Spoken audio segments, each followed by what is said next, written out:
Tulita! He shouted down into the darkness. Tulita! Hey! I'm sending Ilt down! He turned and motioned to the man's face.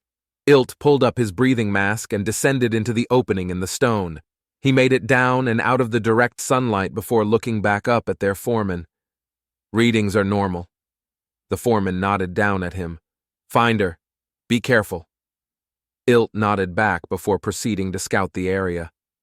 The same cut stone from above was evident down here as well. This cavern wasn't a cavern, but rooms, old and dusty. He activated his headlamp and surveyed the room. There was an odd shape-hewn opening in the far wall. He stepped over to it, peering inside. The opening went out a dozen units before descending down into the dark. He walked in and peered down the widening stairs. Ilt waved his head back and forth before getting the gumption to go down. He watched the atmospheric detector on his wrist as he went, the numbers stable. He watched the wavelengths, noting the communication channel weakening with each step. You're probably just out of range, aren't you? He shook his head and kept going down. He made it to the last step when his light flickered over her body. Tulita was laying prone on the ground, her bag open and objects laying near it. Tulita! He shouted, pausing to check his atmosphere detector. It was still good, and he made his way over to her. Tulita? He asked, poking her. She groaned and moved slightly. Tulita, can you move? She sat up, rubbing her head. Ilt? Where? What happened? We don't know. You've been down here out of contact for 30 minutes. You okay? She stretched her jaw and looked around. She saw her journal slate and touchstones laying around. I don't know, I must have passed out or something. We were worried you hit a bad air pocket. He looked at her wrist, noting her detector absent. You went into a confined space without your detector? She looked, blinking at her wrist. No, that is Archaeology 101. No, I don't know. Doesn't matter. You're obviously not well. Come on, let's get you topside. She smiled, taking his open hand. Yeah, I don't know what happened. Ilt helped her up while leaning down to gather her spilt things back into her bag. Come on, back up the stairs. She looked forward at them. I remember the stairs. She turned around and looked around the cut black stone of the room. I don't remember making it down here, though. Ilt led her up a few steps. Probably a seizure or fainting spell. We'll get you checked out back aboard the Luminous. She watched him walk, following him out. The shuttle left the surface of the planet, delivering them aboard the Luminous. The nursing staff, suited for quarantine, arrived to the shuttle and enclosed Tulita in a biohazard sphere before escorting her to the medical suite. She sat in the bubble, waiting for several hours before the doctor arrived. He looked at her chart, smiling to himself. No airborne contaminants. He looked up at her. That's a good thing. Can rule out anything until we do more tests, though. She forced a smile. That's good, I guess. How long I gotta be in this bubble, then? He stared at her for a moment. Honestly, no idea. We need to see what the tests say. Once it's proven you're no risk to the myself or the crew, then you can be moved out into shared air. She kept up the smile, nodding while looking down at her clasped hands. Gotchas. All right. You happen to remember anything? Feel dizzy before it happened? She shook her head. No, I just remember going down the stairs and then waking up with Ilt. She looked around. Where is Ilt? Why isn't he in a bubble? Oh, he went back down to the surface. If you are contagious, they're already exposed, so he went back down to work? The doctor nodded. Yeah, we're on a clock out here, you know. She nodded back. I know. The doctor inserted the 12th sensor arm through the cleanser and into the bubble. He was starting the scan when the lights flickered. He looked around as they flickered again and went out. The red emergency lights kicked on and he looked through the bubble at Tulita.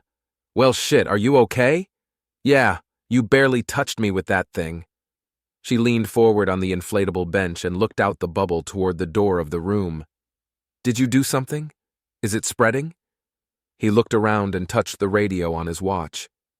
Bethany, what do we have going on? A female voice replied through the watch. We're under attack. A partition fleet is here. The doctor shut his eyes for a moment. Okay. Any word from the captain? No, sir. The ship is blinking red around the command dome. Red? He replied. Yes, I think they're… He sighed. They're gone. We under evac? No, sir, there's no orders. He shut his eyes, thinking. Okay, Bethany. On the wall behind my desk, the emergency plate. I'm not, you said. I told you not to touch it because it's an emergency-only plate. We're in an emergency. I need you to pop it open and activate it. What'll it do? Are we detonating? No, it'll activate a quarantine breach evacuation. It'll get people off the ship. Hopefully some will make it. Bethany was crying through the intercom. I'm looking at the screen. The outer rooms are turning red. Tulita felt a shake as she watched the doctor. This is bad. The doctor nodded as he looked down at his watch. He looked up at her and unlocked the door of the bubble. Tulita watched as he opened the door and reached in toward her. But you don't know what I have. He laughed. My dear, it doesn't matter. What? He took her hand and pulled her into a hug. Those fucking creatures hate us. We're not making it out of here, he said, whispering into her ear. I wouldn't want to die separated, alone in a bubble, and I'm not going to let that happen to any in my charge. A tear crept down her cheek as she hugged him back. Tulita woke up in the dark. Doctor? She asked. A blue light erupted behind her. She turned around and the light shining through the cracks in the black stone wall. Hello? Hello, Tulita. The wall thrummed back at her. Am I dead? I died. I remember the heat. She looked around. This purgatory? No, you are alive, the wall replied. She touched her body, bare flesh, no clothes. I'm back in that room. This is that room on the planet. Correct. She stood up and looked around. Why am I back on the planet? She looked at the wall. Why am I naked? Who the fuck is talking, doctor? I went through your mental state. I can conclude the doctor you are referring to is dead. I do not have his mental state or biological samples and cannot replicate him. She ran her hand over her body. Replicate? You replicated me? I'm a replication? Correct. She stopped, dropping her hands down as she stared at the light. You scanned me when I was here before. Correct. You knocked me out. Why? What is going on? Correct. The wall continued. I was programmed to research biologicals native to this site. You are a biological at this site. The others. They can be out there. She turned, looking at the stairs. Incorrect. All humans on surface have been eradicated by space-borne hostiles. She turned back to the glowing blue wall. What? The surface has been cleansed. My third level of shielding allowed me to survive. I am currently rebuilding my upper facility. You have copies of them, though. They came down here. Can you remake them? I cannot. I only sampled your body. What? Why didn't you? Why just me? The light flickered. Your mental state contained all data needed to understand the purpose and procedures of your species on the surface. No further input was needed on their biology. Why did you bring me back then? What am I supposed to do? Current research was completed. Resources have been allocated to test your species further. What? Tulita asked. I wish to research your species now. What do you mean? You revived me so we can chat? No, your mental state is preserved. I am aware of all your potential responses. You are not the embodiment of your entire species. As such, I determined you are of use to gather more data. Then why didn't you save Ilt? He could be here with me. I was not interested at the time. She huffed, clenching her fist. What the fuck? Not interested? But you're interested now? The microbiota accompanying your body was fascinating.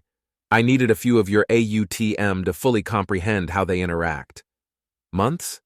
You needed months to learn about germs? Yes, that is my primary focus. I was put here foremost to understand biological chemical reactions for the advancement of the makers. So, I've been dead months? No, approximately 3 of your agreed-upon temporal years. Your mental state was hazy on the exact measurements of your origin world, so I can only estimate. I've been dead 3 years. Approximately. And you want to research me now? What, you going to dissect me or something, see how my gut works? The light flickered. Power surge? No, the light replied. I was emulating laughing to mirror your functions. You just laughed at me? She asked. Yes, it was humorous. I have no need to dissect you. That is silly. I have a full understanding of all your bodily functions. I rebuilt you from samples. She shut her eyes and groaned. So what now? I am releasing you. The light replied as an opening slid aside in the far wall. Please vacate the premises.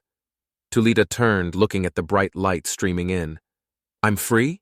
Yes, the light said, flickering. Please leave. She stared at the light for a moment and then ran out. She exited out into the bright light, feeling the warm air cross her skin. She looked around at the barren canyon, sharp stones breaking the soft yellow landscape. She took a few steps away from the tomb she had escaped, her bare feet finding footing between the pointed rocks. Tulita made her way around the escarpment and stopped. A tendril was hanging out of the side of the cliff, sparkling as the light hit it. The tendril ran along the ground and was anchored in a large, bulbous mass. She could feel it, thrumming in the hidden corners of her mind. She took a step closer to the giant black egg, putting a hand on its mushy surface. What the hell? An answer came to her mind, not from anything foreign, but rather a lost knowledge bubbling up like a memory. You gave me this, she said. She took a deep breath and pushed on the side of the egg, causing it to react. An opening parted, allowing her to fall into it. She landed on the floor, cushioned, bouncing slightly. She took a deep breath, feeling the moisture of the air inside. She looked around, and as she did, the darkness of the interior warmed with a rising red light. She crawled toward the wider end and found a chair crafted for a human. She moved her body into it and let it adapt to the curves of her body. She looked at the layout in front of her. It's a ship. You made me a ship? Threads in the floor wove into the gaps between the cells of her feet, finding their way to her nervous system. The craft was bound to her, and the lumpy wall in front of her reshaped itself, growing lighter, and displayed the canyon outside. Tulita smiled to herself. With a thought, the black egg shifted colors, pinks, purples, blues, and then rose slowly up into the air. She watched as the cliff fell away, and she was able to look out over the cratered landscape. This world was wetter, patches of green. She bit her lip, holding back a tear. They scorched it. She got a better view of the massive holes as she continued up and out of the atmosphere. She had the ship pause while she looked over the world. The entire continent she had originally been deployed on to study was star-blasted. Idiots! Such waste over stupidity! She shook her head and turned the craft with a thought, aiming it out into the deep dark of the universe. Fuck 'em. I'm free now. She smiled, and the glimmering egg disappeared into the rift. The braggart had been deployed at a key location in deep space at a rift conflux of 7 systems. The threads that wove the universe together wound tightly in this one spot, and the human-controlled Clouder deemed an anchor ship be deployed there to monitor traffic. The braggart was that ship, and Captain Lumoff was in charge of extorting anyone and anything that dropped out. The commsman pinged the control overlook desk. Lumoff saw the light and activated the audio link. Go ahead. We have contact, the commsman stated. Give me your feed. You know what species? No identification yet, sir. Feed relayed. Lumoff looked at the egg-shaped ship, floating in the void, glowing a rainbow of colors. What the hell is that? Pinging it. The captain watched it for a moment, noting the stars. How big is that thing? Does it have any arms? The commsman scanned it before replying. No weapons visible, and, it's tiny. I don't understand how it was even rifting. It has a minimal power signature. He adjusted himself as he listened to an incoming transmission. Sir, we have contact. Send it. Hello? The female voice said in human. Can I dock? Captain Lumoff listened, thinking. Who is this? Yes, I'm Talita Minford, researcher assigned to the Luminous. We were conducting a dig on MZ 459A3. Lumoff looked down at his pit crew. The commsman looked up at him, shaking his head, flicking her file over to him. Captain Lumoff looked it over for a moment before opening the channel back up. Tulita Minford, deceased. Body recovered in orbit amidst the debris of the Luminous. Signs of xenotech implanted in brainstem. He sighed slightly. Seems you were quarantined right before 4 partition warships arrived and obliterated your crew. He looked back at the commsman, waving his hand. The commsman nodded and looked around the room, making eye contact with the targeters. Lumoff raised a finger and gave the signal, pulling it down into his palm. The braggart fired 3 rounds. The glowing egg ship was exploded into a cloud of plasma and dust. She awoke again on the floor of the black stone room. She felt it before her eyes even opened. She felt the thrum in the floor. I died again, didn't I? Yes, the familiar voice replied. Seems your species has a high disgust factor for foreign bodies. I was able to analyze the energy patterns of the weapons, quite formidable. She opened her eyes, taking in the blue glow from between the cracks. I don't even know what happened. I thought I had plotted a course back home. How'd I even end up there? Gravitational waves. They managed to manifest a controlled singularity to dislodge anything traveling in the insulation film. What? The light pulsed. They made a traffic stop. You were deemed unworthy to continue onward. Tulita sat up. Guess I can't head home then. Do not worry. You can try again if you wish. She looked around before standing up. Why? So you can get more data? Correct. Tulita looked down at her body, groaning at the lack of clothes.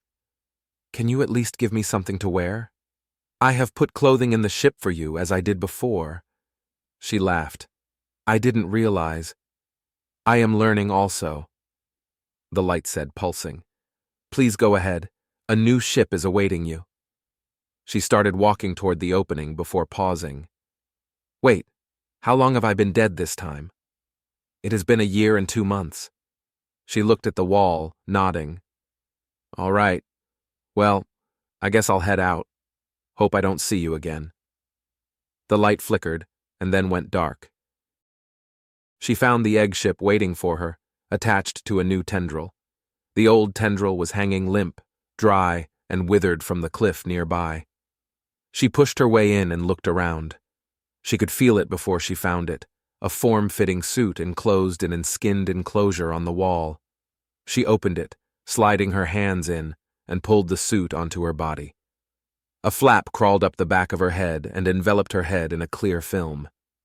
Tulita gave it a moment, relaxing, before heading back to the front of the ship.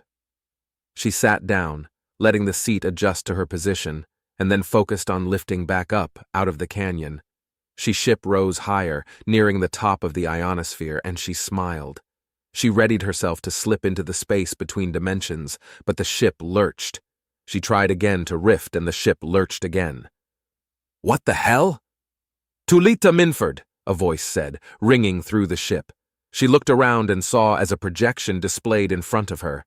A man stared at her. Tulita! Surrender yourself and your vessel. This is an order. Order from who? The man blinked slowly, sighing as he readied himself. Station Prontera has been specifically built here, orbiting around MZ 459A3, to find you, wherever or whatever is recreating you, and decommission it. I have orders, as do all the soldiers aboard this station. We, members of the Clouder of Worlds, are ordering you, stand down, and prepare to be debriefed. She stared at the projection. Very recently I was scorched. I'm not getting trusting vibes here. She watched him move, her anger building. She saw him clench his fists. Yes, that is the order if you are not to surrender. We have anchored this world, you're not escaping. Surrender or continue to be scorched. Die as many times as you want. We'll eventually find the vats you're coming from. She glared at him. Beside her pilot chair, a metallic stick rose up, about as long as her forearm. The viewing screen in front of her chair lit up, showing the darkness of space, the stars, and a singular orbital platform hanging above the planet. Fuck you. She had the ship spin around, engines thrusting near full. The ship didn't accelerate as she intended. Rather, it started falling toward the station as if it had an enormous gravity well. The man sighed again. "We have you lensed. You're anchored. Please surrender."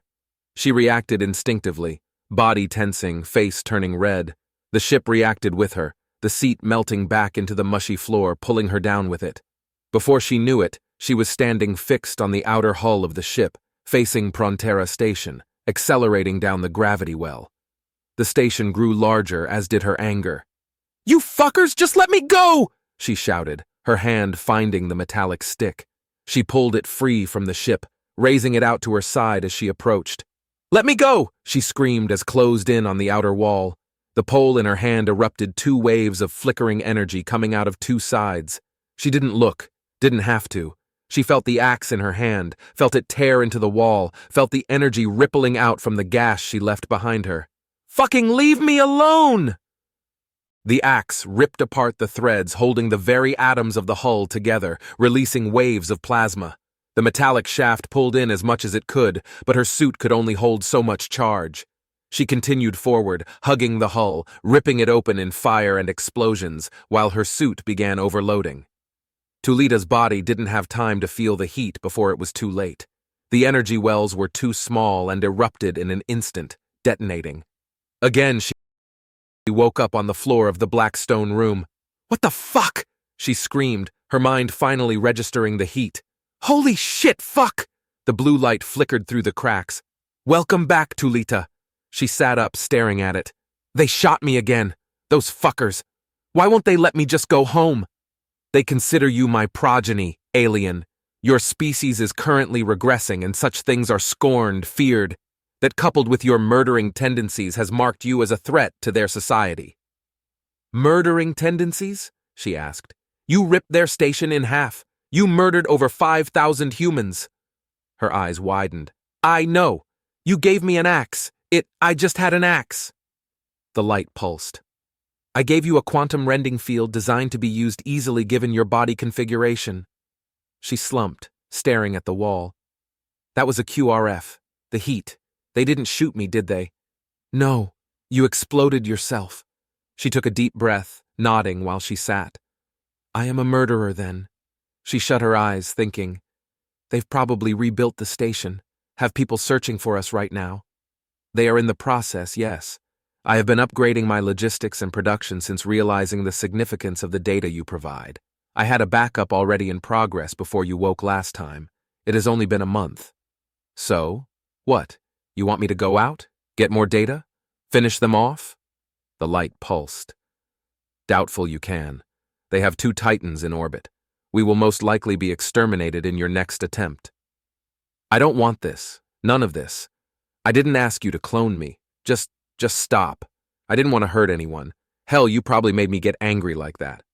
"Correct. I heightened your emotional responses in an attempt to witness human capabilities." "Fucking hell," she said, standing up. I'm just a toy to you. You were informed I was studying you." The light replied. She shook her head and walked toward the opening. She stepped out into the canyon, letting her eyes adjust to the light. "Fuck you and your studying." She walked around the escarpment, finding a third umbilicus growing another ship. "I'm not going to let you enrage me again." She took a deep breath and forced her way in again. She crawled over the lumpy floor of the ship and climbed into the seat. The ship rose up, and she watched the canyon wall fall away. Again she looked out over the cratered planet, rising up into the atmosphere. Tulita touched the console, activating a transmission. "Clouder ships, come in. This is Tulita Minford. Please do not fire. I am transmitting in peace." A man in an admiral's uniform appeared in front of her, accepting her broadcast. "You are not escaping. This system is anchored. Hold your position, or you will be fired upon." "Holding position," she replied. A moment later, a ship moved into position above her, using the gravity well from its internal anchor singularity to draw her in. She kept calm as she was pulled into the oculus and felt the shudder as it closed. She waited a moment, feeling through the ship all the soldiers outside. She got up and went to the wall, pushing her way back out. The ship let her fall through. Tulita landed on the cold metal of the interior of the Titan warship. Men with guns drawn circled her. The admiral stepped to the front of the line, looking at her naked form on the floor. "You're surrendering?" She looked up at him, nodding. "I didn't ask for this. It's been using me. I didn't want to hurt that station." He nodded at her and raised his wrist to his mouth. "Control. Rhino has the Lizzie. Target secure." He listened for a moment before raising his finger up, swirling it around. "Full bombardment of target zone. I want it glassed, then we mine it out. Full scorching. This seedbed needs salted." She watched him for the moment before the arms went under her armpits, hauling her up. She laughed slightly as they pulled her through the halls back to the quarantine bay.